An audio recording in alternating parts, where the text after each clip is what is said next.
네, 시청자 여러분 안녕하십니까. 뉴스토크 말씀 시작하겠습니다. 저희 뉴스토크 말씀에서는 창사 50주년 특별 기획을 통해서 평화시대를 맞이한 강원도의 미래를 예상해보고 준비 상황을 점검해보고자 합니다. 오늘은 그 첫 번째 시간으로 백두대간 이야기를 준비했습니다. 오늘 함께 얘기 나눌 강원도 녹색국의 유명한 과장 나오셨습니다. 안녕하십니까.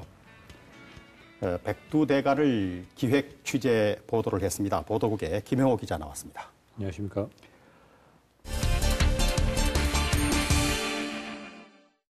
네, 본격적인 얘기에 앞서서 저희 MC 강원정동에서 기획 취재한 뉴스를 먼저 보시도록 하겠는데요. 화면 먼저 보시고 계속해서 얘기 나누도록 하겠습니다. 함경남도 함주군 사수산 자락에 있는 산촌마을. 트럭을 타고 통나무 다리가 있는 개천을 건너 가파른 백두대간 산길을 올라갑니다. 북한에서 네 번째로 높은 산인 차일봉 정상입니다. 백두대간 산줄기가 끝없이 펼쳐지고 지금도 운영 중인 작은 금광의 모습이 보입니다. 북쪽으로 더 올라가면 용암이 흐른 자국 위로 개마고원이 펼쳐집니다.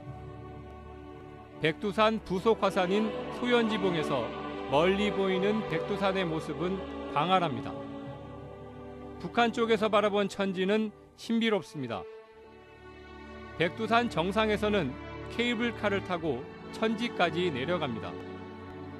깊이를 가늠할 수 없는 천지에서 올려다 보이는 산과 하늘은 장엄합니다. 60여 년 동안 남북이 분단돼 정치나 이념은 달라도 백두대간은 남북을 하나로 이어주고 있습니다.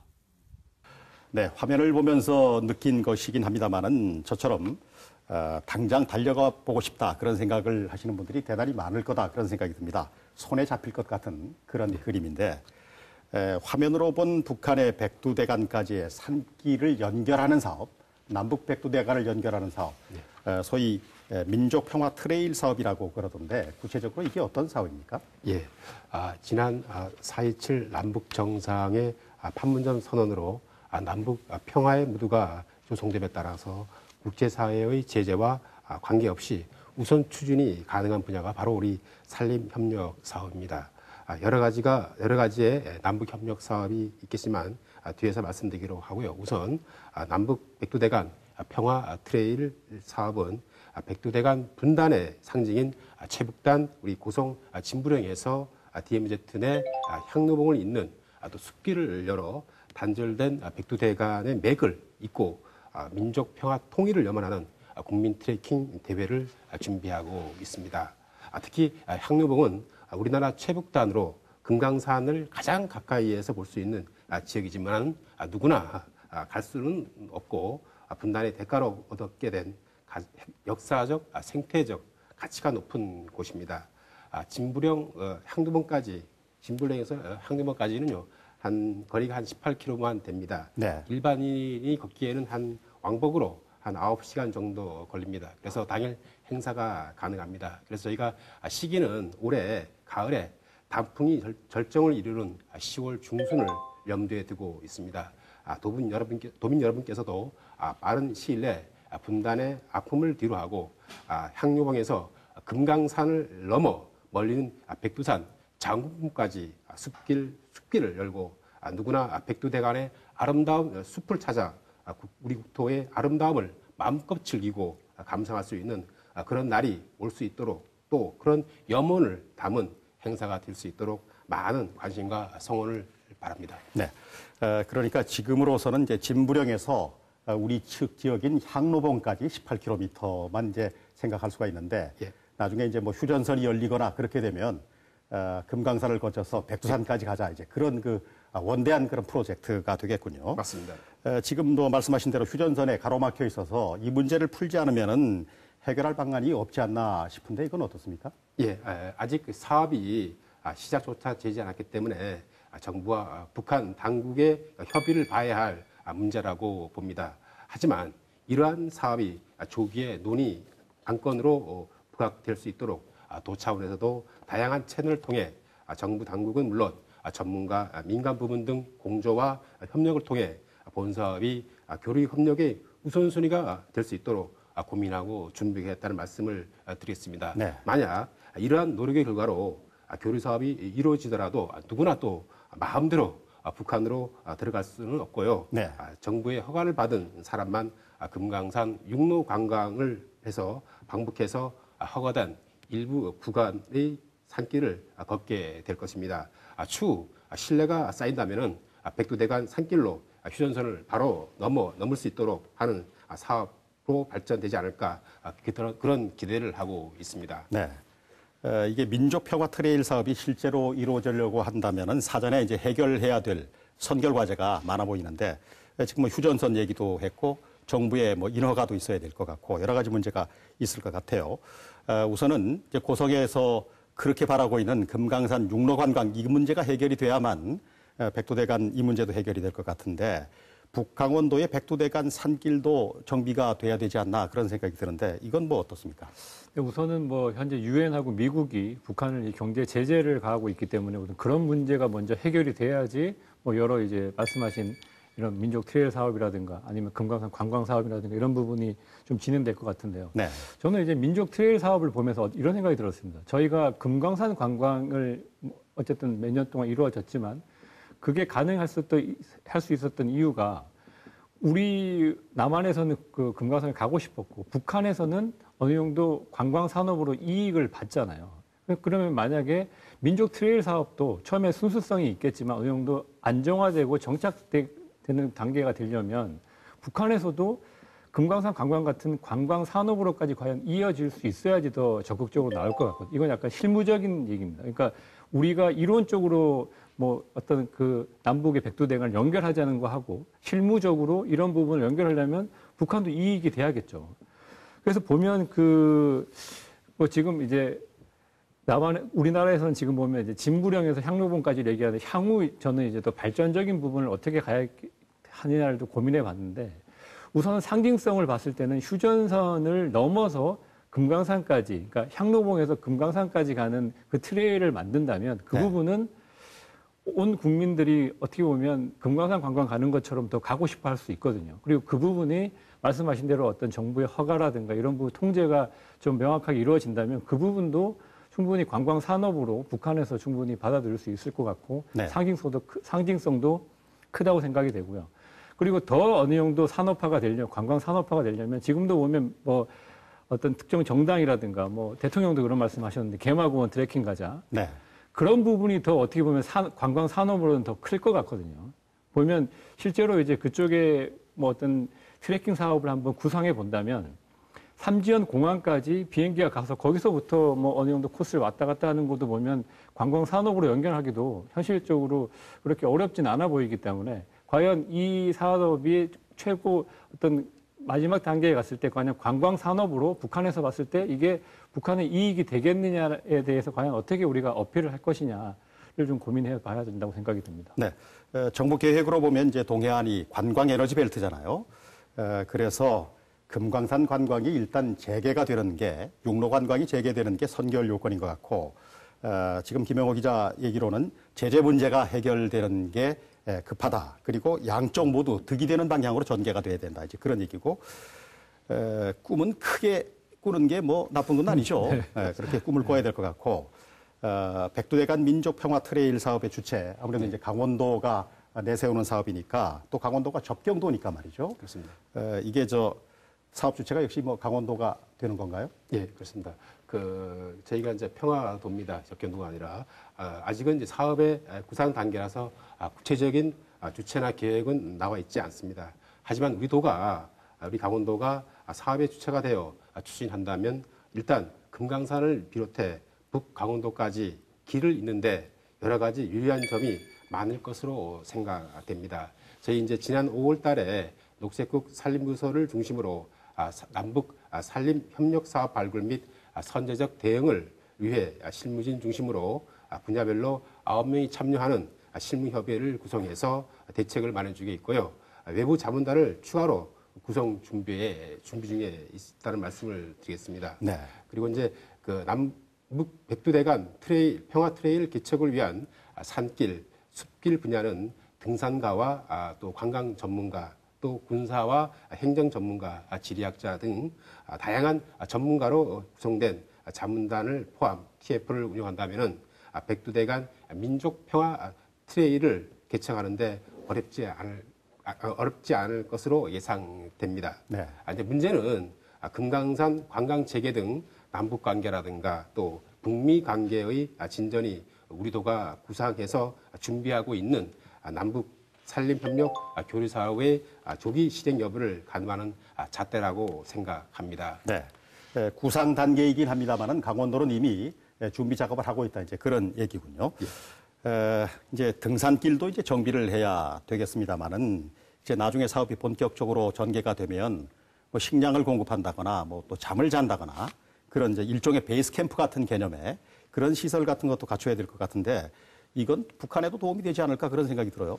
우선 뭐 북한도 그렇고 남한도 그렇고 북한의 백두대간을 가본 적이 별로 없습니다. 그리고 이제 만약에 우리가 못 가는 거는 북한에서 허락을 하지 않았기 때문에 그렇지만 북한에서도 그 백두대간 자체를 우리가 지금 뭐 등산을 가는 식으로 그렇게 문화가 많이 형성되어 있지 않기 때문에 그쪽에 네. 기본적으로 옛날에 백두대간이었으면 조선시대나 고려시대에도 계속 어떤 오솔길이 있었을 거거든요. 네네. 그런 부분을 다시 이제 옛날 그 길을 찾아 나서는 게 필요하겠죠. 그리고 그 뭐 백두대간을 우리나라의 백두대간을 종주해 보신 분들도 알겠지만 그 오솔길입니다. 그냥 뭐 어떤 큰 뭐 인도를 만드는 게 아니기 때문에 뭐 제가 보기에는 어떤 오솔길을 만들거나 이렇게 하다못해 우리가 국립공원에 보면 올라가다가 뭐 불편한 데가 있으면 이제 나무 계단을 만들잖아요. 그 정도 수준의 좀 약간 대규모 공사는 그 정도밖에 되지 않을 것이고 그냥 오솔길을 옛날에 그 길을 찾아 나서는 게 어렵겠죠. 원래 길이 어떤 것이었느냐. 그리고 지금도 보면 남북이 분단된 상황에서 백두대간 곳곳에 보면 우리나라도 그렇지만 북한도 그럴 거고 군사시설이 많을 거거든요. 네. 그러니까 그런 부분을 어떻게 뭐 피해서 그 노선을 어떻게 만들 것이냐. 그리고 이 부분을 뭐 그 백두대간의 어떤 종주길을 만드는 데 있어서 훼손을 최소화하는 방향으로 그리고 옛날에 어떤 오랫동안 있었던 그 길 자체가 어떻게 보면 가장 다니기 편한 곳이었기 때문에 인위적으로 길을 만드는 게 아니고 어떤 문헌이라든가 아니면 기존의 어떤 지형이라든가 이런 부분을 잘 고려해서 옛날에 옛길을 어떻게 최대한 복원해서 자연 훼손이라든가 오염을 최소화할 수 있게 그리고 한 번에 많은 사람이 가게 된다면 뭔가 또 황폐화될 수 있으니까요. 그런 부분을 좁게 만들고 좁고 안전하게 가는 게 좀 필요하지 않을까 싶습니다. 한 번에 대규모로 가서 이벤트 속으로 끝나는 게 아니고 그리고 어차피 남북이 뭐 분단의 상황이라 그러면 그런 부분을 많이 가는 것보다 몇 명을 허락을 받고 허가를 받은 상태에서 이동하는 게 어떤 안보적인 부분이라든가 뭐 이런 군사적인 부분에서 부담이 덜해 보이거든요. 그러니까 최소한 제한적으로 그리고 옛날에 어떤 길을 그대로 살리면서 이렇게 한다면 좀 뭐 접근하는 데 있어서 그렇게 어려움이 없어 보인다고 생각이 됩니다. 네. 한 사람 두 사람 가다 보면 그게 곧 이제 길이 되는 거니까요. 옛길 복원부터 이제 출발을 하자 그런 그 얘기인 것 같아요. 그런데 이제 앞서 김영호 기자가 지적했듯이 남북이 군사적으로 대치하고 있는 상황이기 때문에 이게 현실성이 있을 건가 아직은 꿈 같은 얘기로 보이는데 어떻습니까? 가능성은? 실제로 이제 저희가 이런 영상들이라든가 아니면 지금은 보면 우리가 뭐 구글이나 이런 위성으로밖에 북한의 사진이나 뭐 이런 지도를 볼 수 없잖아요. 그런데 최근에 한 2011년부터 이제 북한의 백두대간을 계속 여행을 다녀온 이제 외국인이 있습니다. 로저 셰퍼드 씨라는 분인데 이분을 제가 최근에 만났어요. 그래서 2012년도에도 북한의 백두대간이라는 다큐멘터리로 한번 우리나라에 소개가 됐었는데 그때 당시도 보면 우리나라가 뭐 이명박 대통령이 그때 대통령 시절이었는데도 어쨌든 그런 영상들이 우리나라에 소개가 됐었거든요.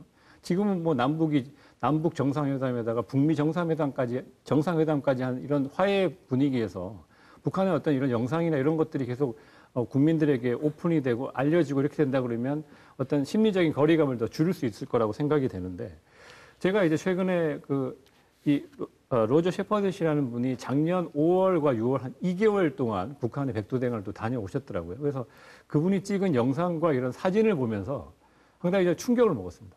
왜 충격을 받았냐면 우리가 이제 그 북한의 어떤 백두대간의 영상이라든가 사진을 보지 않을 때는 그냥 막연하게 우리와 다른 자연 환경일 거라고 막연하게 생각을 했고 북한이기 때문에 우리가 뭔가 좀 다른 어떤 색채가 뭐 가미되어 있지 않을 거라는 오해를 했었는데 보는 순간 강원도의 자연하고 똑같은 거였어요. 네. 그걸 보는 순간 아 지금 말씀하신 이 민족평화 트레일 사업이라는 게 자연으로서 어떤 정치적인 색택을 다 떠나서 그냥 어떤 민족적인 어떤 공통점을 찾고 심리적인 어떤 거리감을 줄일 수 있는 부분에서 이 백두대간의 어떤 연결하고 거기를 오고 가는 왕래하는 게 참 필요하지 않나 이런 생각이 들었습니다. 네. 저 김영호 기자. 네. 그 로저 셰퍼드 씨로부터 우리가 그 단독 입수한 그 영상 전편을 이제 그 김영호 기자는 다 봤을 텐데 말이죠. 네. 어떤 영상들이 주로 있습니까? 우선은 제가 뭐 우리가 백두산 천지 화면들을 많이 보잖아요. 네. 보통 이제 중국 쪽에서 이제 보이는 북한 쪽의 모습인데, 근데 이제 이분은 이제 북한 쪽에서 중국 쪽 반대쪽의 화면들이 나오는데, 우선 저는 그 백두산에서 천지까지 내려가는데 걸어가는 줄 알았거든요. 네. 근데 거기 보면 케이블카를 타고 내려가더라고요. 그러니까 케이블카가 설치되어 있는 거예요. 근데 그 케이블카 용도가 뭐 이제 군사적인 용도도 있지만, 뭐 제가 이제 로저 셰퍼드 씨한테 들은 얘기가 뭐냐면, 우리가 이제 백두산에 화산이 이제 분출한다는 뭐 이런 뭐 어떤 뭐 이런 몇백 명 만에 뭐 이런 일이 벌어질 수 있다라는 얘기를 많이 하잖아요. 하는데 그래서 뭐 한중일이 이렇게 같이 뭐 연구도 해야 된다, 아니면 중국하고 같이 연구도 해야 된다고 했는데, 실제로 거기에 그 기상청에 근무하는 사람들이 거기 있다고 합니다. 아, 네. 지질학에 근무하는 사람들이. 그래서 백두산 천지의 그 수질이나 이런 것들을 정기적으로 검사를 한대요. 그래서 그분이 찍어온 영상을 보니까 백두산 천지를 우리는 이제 중국 쪽에서 찍은 영상들을 보면 이제 걸어서까지 뭐 가기도 하고 그러는데, 고무보트를 타고 이제 그 백두산 천지를 이렇게 가셨더라고요, 이분이. 그래서 그 고무보트의 용도가 원래는 천지가 깊은 곳은 뭐 한 1km 정도 된다라고 이렇게 얘기가 나오는데, 수심이요. 그쪽에 있던 그 그러니까 수지를 이렇게 물을 떠서 그렇게 검사하기 위한 그 시험용 보트인 거예요. 근데 그걸로 이제 보통 이제 연구하는 사람들이 그걸 고무보트를 타고 이렇게 가는데, 이분 같은 경우는 그분들하고 같이 천지를 이제 고무보트를 타고 이렇게 돌아다니신 거죠. 그러니까 어떻게 보면 우리가 천지 안에까지 들어갈 수 있다는 건 생각을 못 했는데, 어쨌든 북한에서는 어쨌든 연구 목적이라든가 이런 부분에서도 그런 일들이 벌어지고 있고, 그런 사진이나 그런 영상들이 상당히 저는 이렇게 인상적이었고 이색적이었습니다. 네. 네. 그러잖아요. 백두산 얘기하면 우리가 이제 중국 쪽으로 해서 접근하면 그 사람들 이제 장백산이니까 네. 우리 백두산인데, 그래서 천지를 뭐 기분 좋은 날은 보고 날씨 안 좋으면 못 보고 이제 그런 경우가 많이 있는데, 저는 이제 그 예전에 뭐 그래서 백두산에 괴물이 산다 그런 뭐 영국의 네스호처럼 네. 그런 얘기도 있었습니다만은, 이게 아주 지질학적으로도 가치가 있는 그런 산이기 때문에, 그리고 우리한테는 아주 영산이니까 말이죠. 문 대통령이 뭐 개마고원 얘기를 했습니다만은, 개마고원이 이제 우리나라의 지붕이잖아요. 네, 맞습니다. 네. 개마고원이 참 궁금해요. 개마고원을 우리가 이 부분도 좀 약간 오해가 있는데요.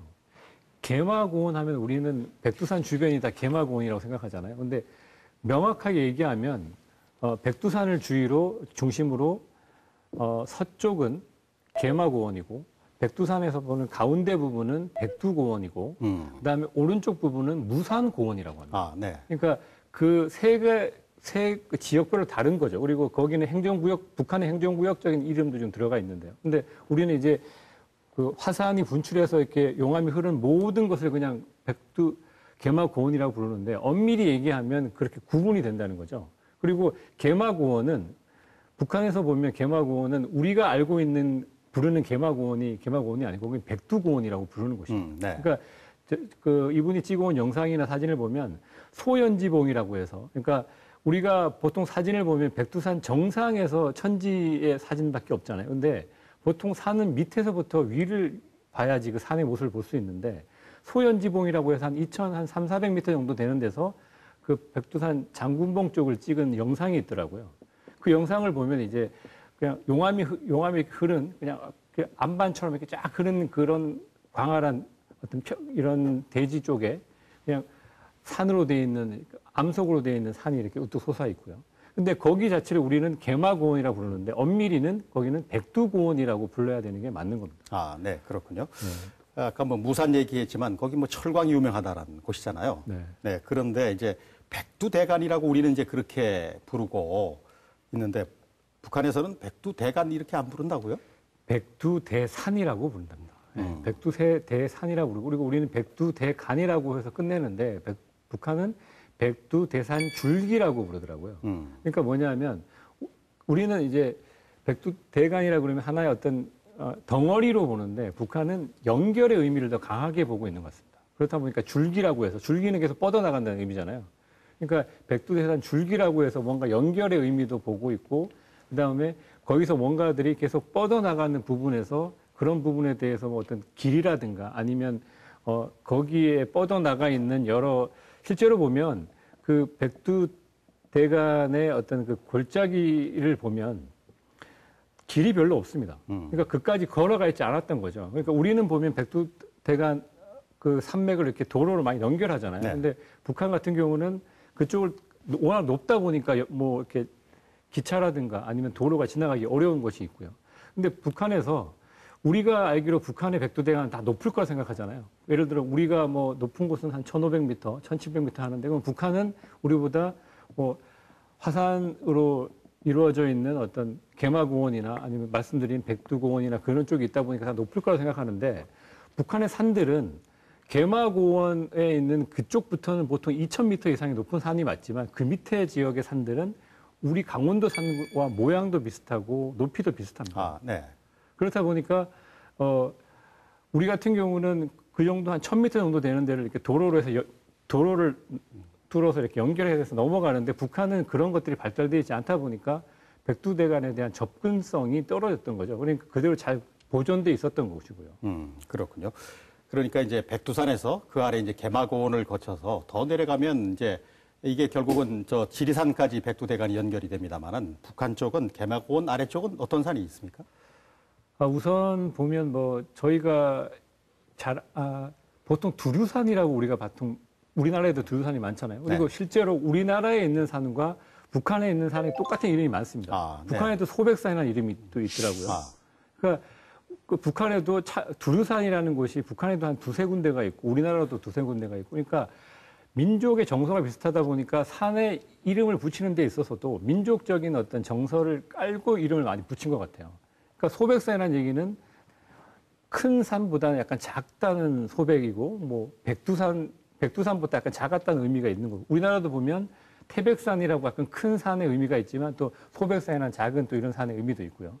그러니까 어떤 산의 이름을 제가 들어보니까 또 뭐 사수산이라는 이름도 있고요. 매산이라는 곳이 있더라고요. 매산이라는 곳도 있고. 그리고 이름에 보면 약간 우리도 보면 산 이름에 어떤 뭐 전통이라든가 아니면 전설의 이름을 많이 넣는데 북한 같은 경우는 어떤 집권하는 어떤 정권의 어떤 이런 생각이 많이 들어간 이름도 있는 것 같고요. 그래서 뭐 사수산이라는 이름도 있고 사수산은 약간 뭔가 사수한다는 의미인지 뭐 이런 의미, 그러니까 이름 자체에서도 약간 좀 산의 어떤 의미가, 그러니까 이름 자체에서 산의 어떤 이미지가 느껴질 만큼 좀 그런 게 나오는데 실제로 사수산이라는 산은 되게 험한 산이라고 합니다. 그래서 일반 사람들이 거기에 걸어가기 상당히 어렵다고 하고요. 그리고 로저 셰퍼드 씨 같은 경우는 거기 올라가는데 가장 힘들었다고 얘기를 하고 그렇게 얘기하시더라고요. 네.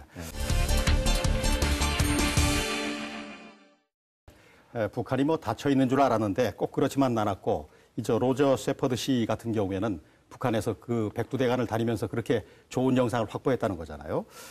저희 MBC 강원 영동에서 기획 취재한 뉴스로 준비를 했습니다. 화면을 보시고 계속해서 얘기를 나누도록 하겠습니다.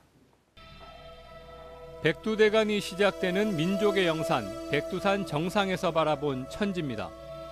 깊이를 가늠하기 힘든 천지의 빛깔은 하늘이 어디고 땅이 어딘지 구분하기 어렵습니다. 높은 산만큼이나 깊은 개마고원의 골짜기는 오랜 세월 두만강과 압록강으로 흐르는 물길이 됐습니다. 2000m 높이에 걸쳐 있는 고원지대에서는 산과 산이 겹쳐 구름과 함께 밀려옵니다. 해발 2,500m의 차일봉 정상에는 위치를 알려주는 기준점인 국가 삼각점이 자리 잡고 있습니다. 1000m 내외의 비교적 낮은 산들은 자연 그대로의 황소 방목장입니다. 산줄기를 따라 보이는 마식령 스키장.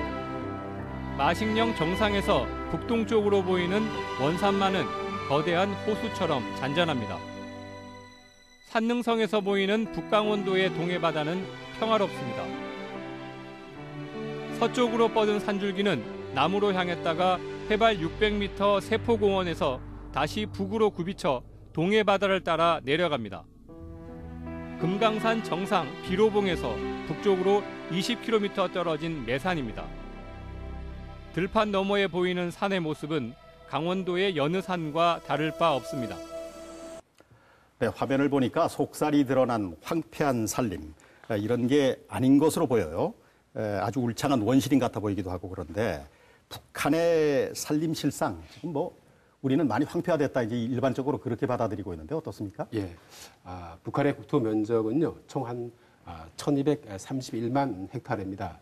이 중에서 산림 면적은 국토 면적의 73%로 899만 헥타르로 산림 면적은 매년 한 2만 헥타르씩 감소하고 있는 추세입니다. 특히 전체 산림 면적 중 32%가 284만 헥타르가 황폐화된 것으로 보고 있습니다. 네. 인목 축적도 북한은 헥타르당 60세제곱미터로 남한의 2분의 1 수준에 불과할 정도로 산림이 많이 황폐화되어 있습니다. 북한의 산림은 1970년대까지 우리나라보다 울창했으나 1990년대 고난의 행군 시절을 겪으면서 목재 수출을 위한 대규모 벌채라든가 또 에너지, 식량 부족에 따른 산간지 화전으로 또 다락밭으로 개간하고 또 땔감으로 사용했기 때문입니다. 아울러 산림 병해충 방제 약재 기술 부족과 또 산불과 또 진화 인프라 부족 등으로 북한 산림의 황폐화가 악순환이 지속되고 있습니다. 그 산림 황폐화는 여름철 수해와 그리고 산사태를 발생시키고 또 농지 매몰과 그리고 수자원 고갈 그리고 농업 생산력 저하를 초래하여 국가 운영에 큰 부담을 줄 수밖에 없습니다. 네, 반쯤 이제 북한의 산림이 나무가 이제 그렇게 없다는 건데 우리나라 한 반 정도밖에 안 된다. 그렇습니다. 예. 우리보다 이제 산악지가 많습니다만은 그동안 이제 뭐 화전이나 뭐 저 남벌, 도벌 또는 땔감으로도 사용하고 이제 그렇게 해서 황폐화될 수밖에 없고 이게 이제 뭐 수해를 일으킨다거나 여러 가지 문제를 가지고 있다는 거죠. 그렇습니다. 네, 그래서 이걸 이제 우리가 남북이 협력해서 좀 복원을 하자 그런 말씀이신데 김영호 기자 어떻습니까? 작년에 그 로저 세퍼드 씨 이분이 직접 사진을 찍었는데 그 사진을 보면은 산림이 좀 울창해 보인단 말이죠. 이건 왜 이렇습니까? 우선은 뭐 백두대간에서 가장 중심에 있는 곳은 사람들이 접근할 수가 없잖아요. 그렇다 보니까 이분이 찍은 사진들이나 영상들이 보통 한 해발 한 1,500m에서 2,000m, 가장 높은 데는 2,500m까지의 어떤 백두대간의 가장 꼭대기들을 보통 이동하셨는데 여기 같은 경우는 북한에서 뭐 지금 말씀하신 뭐 화전이라든가 아니면 땔감을 뭐 구하러 접근할 수 없다 보니까 어떻게 보면 그냥 자연 그 상태 그대로 남아 있는 거죠. 네. 그렇다 보니까 뭐 지금 우리가 그동안에 뭐 북한의 산림이 황폐화됐다라고 했던 부분은 마을에서 가까이 있는 부분들은 황폐화된 게 맞는 것 같고요. 근데 어떤 한반도의 어떤 등줄기라고 하는 산맥의 가장 꼭대기 부분들은 어떻게 보면 우리나라가 지금 더 많이 개발이라든가 이런 걸 했기 때문에 더 많이 황폐화됐다고 봐야 되는 거죠. 근데 원줄기 자체는 그게 훼손되지 않았기 때문에 원줄기가 훼손되지 않았기 때문에 그 부분에 뻗어나가는 부분들을 말씀하신 대로 뭐 산림을 어떻게 조림 사업이라든가 아니면 뭐 방제 사업들을 많이 우리가 지원을 해준다면 그런 부분이 빨리 회복될 수 있는 중심 줄기는 남아 있다라고 생각이 되거든요. 그런 부분이 남북이 함께 협력하기 위한 좋은 어떤 기반은 지금 마련돼 있다라고 생각이 됩니다. 네. 그러니까 이제 정리를 해본다면은 접근이 쉬운 곳은 이제 황폐화가 됐지만 그렇지 못한 곳, 뭐 경사도가 좀 급하다거나 뭐 산이 높다거나 또는 골이 깊거나 이러면은 인간의 접근이 잘 안 됐기 때문에 임도 같은 게 뭐 우리처럼 개발이 안 됐을 것 같아서 그래서 이게 이제 역설적으로 산림 보존이 가능했다. 이제 이렇게 보면 되겠군요. 네. 그렇다면 이제 남북한이 백두대간을 중심으로 산림 협력 사업을 하게 된다면 어떤 사업을 구체적으로 할 수가 있습니까? 예. 우리 도가 준비 중인 남북 산림 협력 사업은요. 크게 두 가지로 볼 수 있습니다. 첫째는 북한 지역 황폐 산지 산림 녹화를 위한 양묘 사업과 그리고 조림 사업이 되겠습니다. 둘째는 북한 지역 3대 산림 재해 예방 사업인 산림 병해충 방제와 산불 방지 그리고 사방 사업이 되겠습니다. 이와 같은 큰 틀의 골격을 바탕으로 남북 산림협력 사업 중장기 계획을 차분하게 준비하고 있습니다. 네, 이게 할 게 많군요. 양묘 이제 묘목을 기르는 것부터 시작해서 북한 지역에 들어가서 이제 나무를 심는 것, 네. 그리고 이제 뭐 사방 사업도 해야 되고 산불 방지 사업도 해야 되고 병해충도 방지해야 되고 할 일이 많군요. 협력할 분야가 대단히 많고 우리는 이제 경험을 갖고 있는데 말이죠.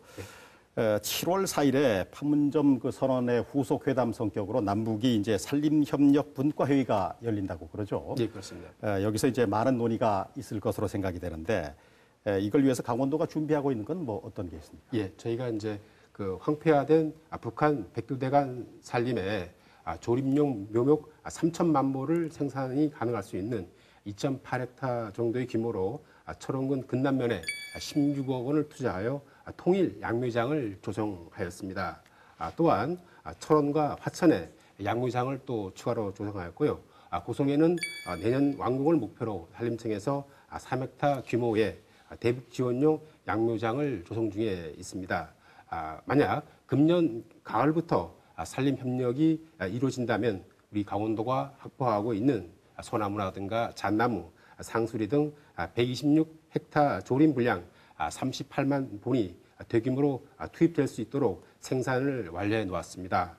내년 봄에 지원할 묘목은 강릉이나 삼척까지 양묘장을 확대하여 편백나무라든가 소나무 등 490헥타르 조림 물량으로 148만 본이 즉시 지원 가능하도록 준비하고 있습니다.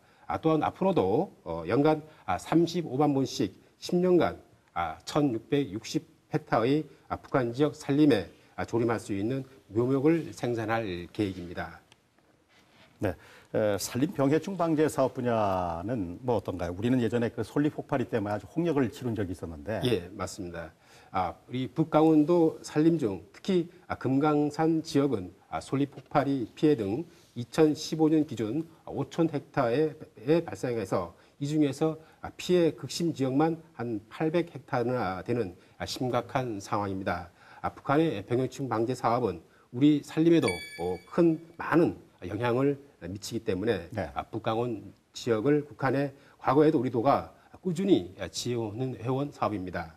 인력과 장비를 이용한 방제 방법 시연, 기술 지원과 함께 장비, 약재 등을 꾸준히 지원해 왔습니다.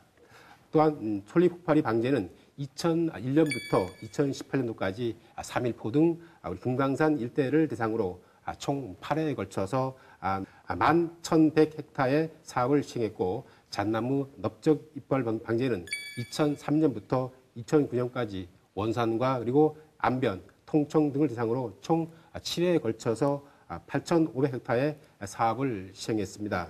앞으로도 우리 도에서는 지금까지 경험과 남북 강원도 산림 우호 협력을 토대로 꾸준히 확대 추진해 나갈 계획입니다.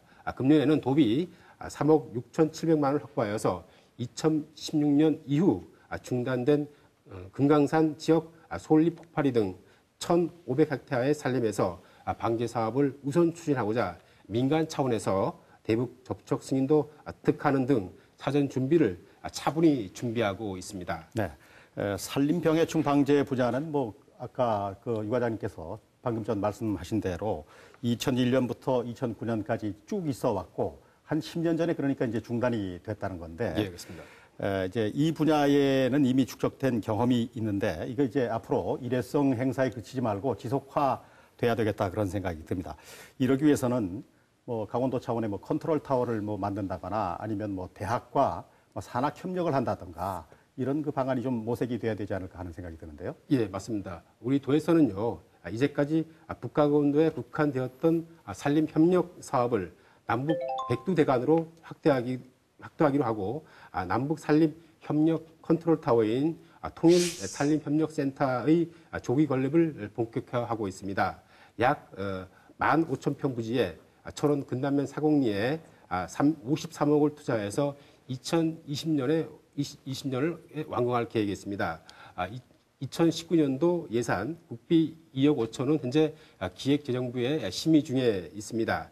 이 통일 산림 협력센터는요, 사업 분야는 기능은 크게 두 가지로 구분할 수 있습니다. 사업 분야와 교육 분야가 되겠습니다.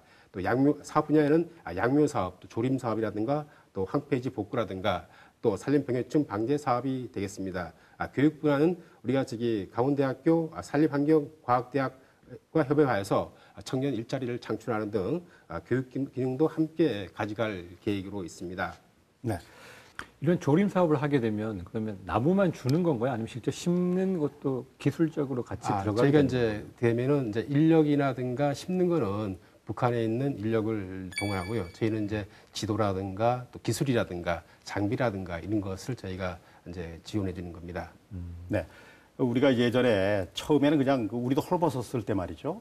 나무를 일단 많이 심는 데 주력을 했다면 나중에 가다가 뭐 경제 수종 같은 거 심자 이제 그랬단 말이죠. 네, 맞습니다. 북한에 우리가 이제 그 조림 사업을 하게 된다면은 뭐 어떤 수목을 심게 될까요? 그래서 저희가 이제 우리가 과거에 70년대, 80년대 우리 지산 녹화 10개년 계획을 두 번에 걸쳐서 해서 이만큼 저희가 우리 대한민국이 녹화가 잘 됐습니다. 네. 그래서 저희가 갖고 있는 이런 녹화 경험을 살려가지고 북한에서 결국은 우리가 경제 잡목이 아닌 경제수 위주로 한렵수 위주로 해서 수종을 심도록 저희가 이렇게 지도를 해 나가도록 하는 것이 좋겠습니다. 네.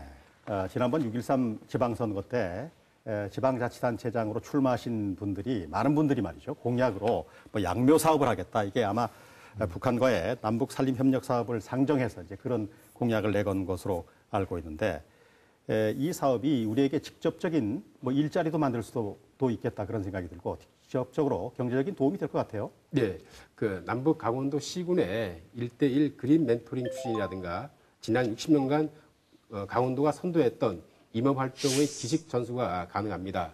수종별로 양묘장을 개설하고 또 종자를 또 확보하고 또 황폐지 사방 복구 훈련도 하고 또 북한 임업 현대화를 위한 기술 인력도 양성하면서 또 대북용 산림농업 기술도 전수하고 또 야생동물 보건 기술도 함께 하면 가능하다고 저는 보고 있습니다. 네.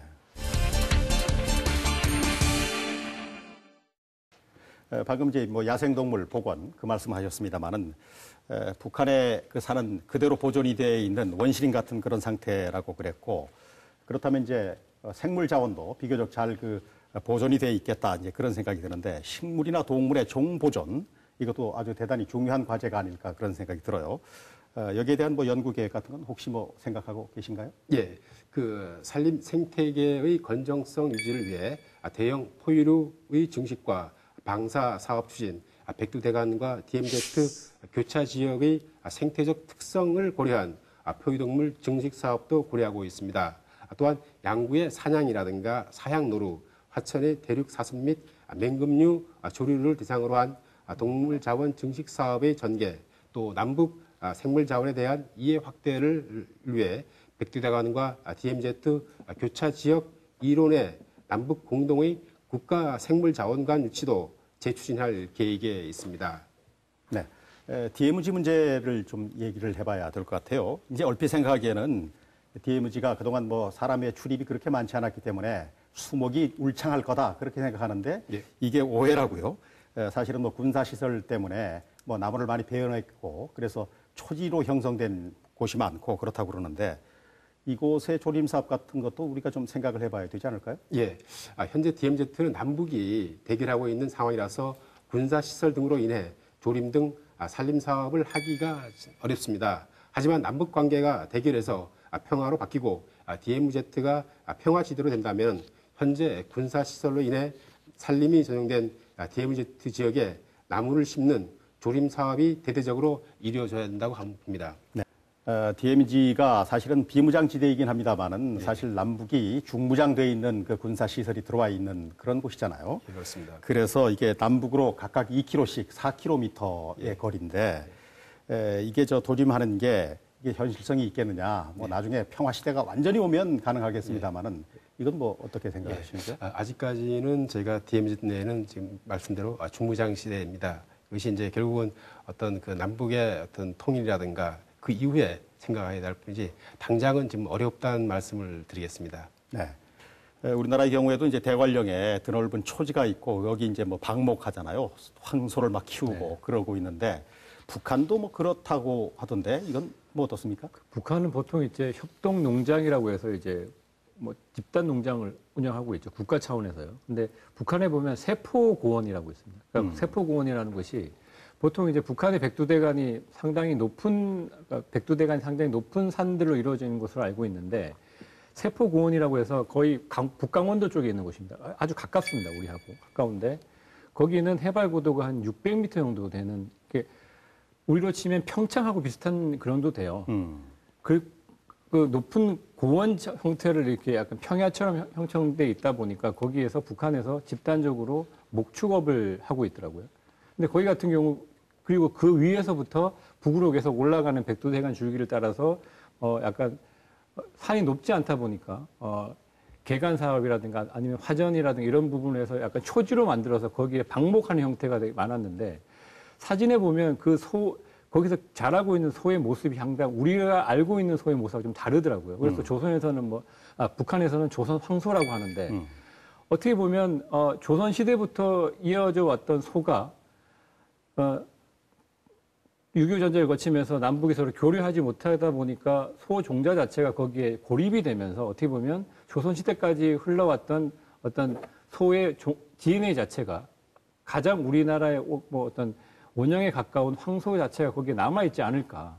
그렇다 그러면 우리가 지금 한우 이런 개량 사업도 많이 하고 그러는데 그렇다면 북한에 있는 황소하고 우리나라 황소하고 어떻게 목축업이나 축산업 차원에서 뭔가를 좀 교류하거나 이렇게 했을 때 육질이 더 좋은 소가 나온다거나 아니면 더 큰 소를 만들 수 있다거나 이렇게라도 좀 그동안 생각하지 못했던 어떤 새로운 남북의 협력 사업을 또 발굴할 수도 있지 않을까 하는 생각이 좀 듭니다. 네, 가능성은 아주 무궁무진하군요. 여러 가지로. 자, 북한의 백두대간을 촬영한 로저 세퍼드 씨를 직접 저희 제작진이 만나봤습니다. 인터뷰 영상을 준비했는데 이걸 보시고 얘기를 더 나누도록 하겠습니다.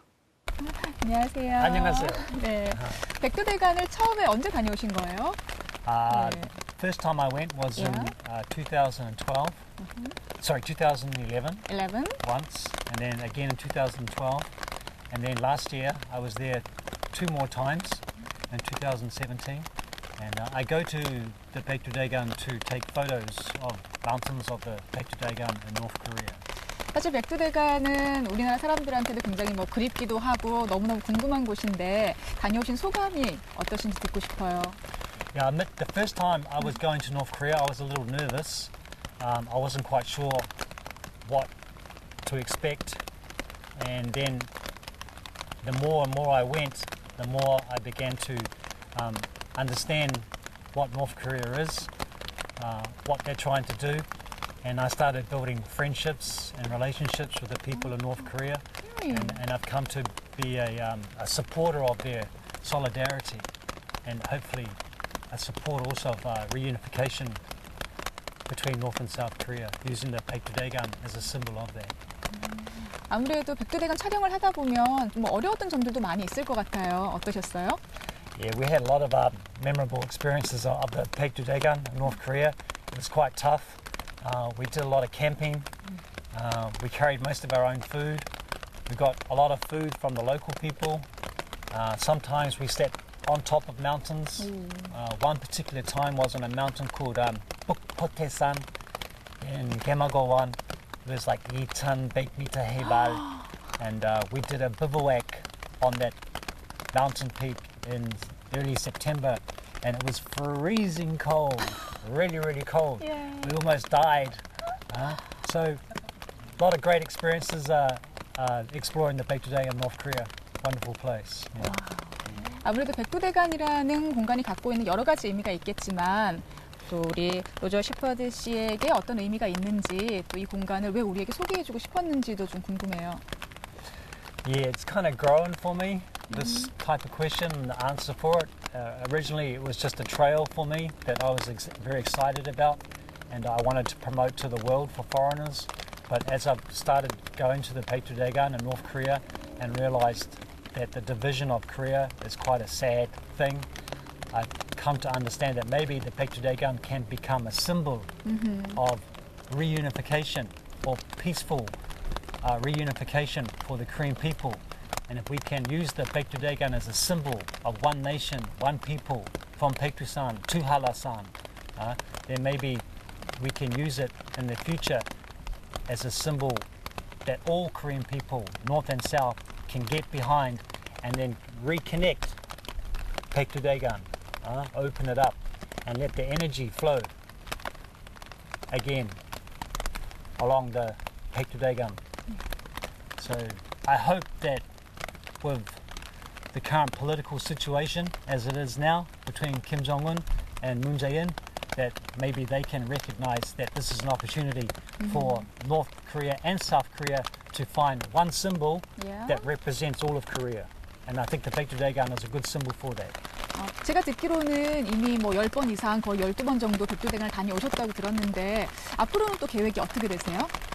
Yeah, well, more recently, in August this year, I'll be taking a team of 5 other foreigners. Wow. And for the first time ever in history, we'll be trekking across Gyeonggi-go-won or Paektu-go-won, and we will sleep out in our tents for 6 nights, and we will follow in the footsteps of the Korean anti-Japanese fighters. Okay, so I'd like to do more of those types of tours next year, and also if South Koreans can eventually get to go to Paektusan in North Korea, then it would be lovely for me to take Koreans to Paektudaegan in North Korea. But to be honest, I'd just like to see the people of Korea to be able to travel freely all over the Korean Peninsula one day. That would make me very happy if that could be done. 네, 로저 셰퍼드 씨의 인터뷰 영상을 보면서 그런 생각이 드는군요. 우리나라에도 사진가, 등산가가 참 많이 있습니다만은 북한의 백두대간을 종주한 게 우리나라 사진가, 등산가가 아니라는 게 외국인이라는 게 참 아쉽게 느껴집니다. 자, 김영호 기자, 우리 뭐 마무리 얘기를 좀 하고 이 시간 마치도록 하죠. 지금 저도 이제 북한의 백두대간의 사진의 영상을 보기 전까지는 상당히 우리가 백두대간이라는 말은 우리 강원도에 있는 저희 방송국에서도 진짜 많이 쓰는 단어거든요. 근데 그 백두대간을 왜 북한의 백두대간을 우리가 그동안 생각하지 못했을까? 그리고 역사적으로도 보고 우리가 뭐 한민족, 한반도 얘기하면서 가장 우리가 빼놓지 않는 게 백두대간의 줄기 얘기거든요. 그런데 그리고 학교에서도 보면 백두대간이라고 얘기하지만 북한의 백두대간에 대한 지리적인 거라든가 이런 부분을 가르쳐 주지도 않고요. 네. 그러니까 그런 부분들을 실제로 우리가 정서적으로는 백두대간은 하나로 연결돼 있고 한반도의 지도를 보면 호랑이 모습으로 해서 거기 등줄기에 이렇게 호랑이 뼈가 이렇게 있는 것처럼 네. 이렇게 가르치긴 하지만 실제에서는 북한의 백두대간을 전혀 소개하지 않고 있죠. 그러니까 어떤 뭐 남북의 뭐 이념적이고 뭐 정치적인 걸 떠나서 만약에 민족적이고 한반도 얘기를 한다 그러면 백두대간 부분은 교육적인 부분에서라도 교과서에 이런 부분들은 좀 남북이 함께 연구를 해서 지리적으로 좀 더 소개하고 이런 것들이 좀 필요하지 않을까 이런 생각이 좀 듭니다. 네. 우리 민족이 뭐 저 역사를 보면 말이죠. 북방에서부터 그 백두대간 줄기를 타고 이렇게 남쪽으로 내려왔다고 그러죠. 역사적으로. 너무 오래 떨어져 산 게 아닌가 그런 생각도 들고 하는데 말이죠. 유 과장님 뭐 마지막 하시고 싶은 말씀 해주시죠. 예, 저도 이제 그 백두대간이 우리 그 지리산에서 시작해서 저희 태백산 그리고 설악산 또 금강산을 위해서 이제 북한의 장군봉까지 이어지는 백두대간 1,400km입니다. 여기 인데 여기서 우리가 등줄기인 이제 향로역에서 그것이 이제 단절된 구간이거든요. 하루빨리 저희가 남북 관계가 좋아져서 이것이 민족이 연결되는 그러한 것을 바라고요. 아까도 말했지만 세펄 DC의 외국인이 먼저 백두대간을 다녀왔던 것에 대해서는 저희가 오히려 저희가 더 부끄럽고 그것이 좀 더 빨리 저희 것이 대스통이 돼서 더 좋은 결과가 있기를 기대합니다. 네. 모쪼록 남북으로 이어진 한반도의 등줄기 백두대간 민족평화 트레일 사업 그리고 벌거숭이 산을 푸른 숲으로 만든 우리의 소중한 경험을 바탕으로 해서 남북 산림 협력 사업이 성공을 거둘 수 있기를 기대해 봅니다. 뉴스토크 말씀 오늘은 여기까지 하겠습니다. 여러분 고맙습니다.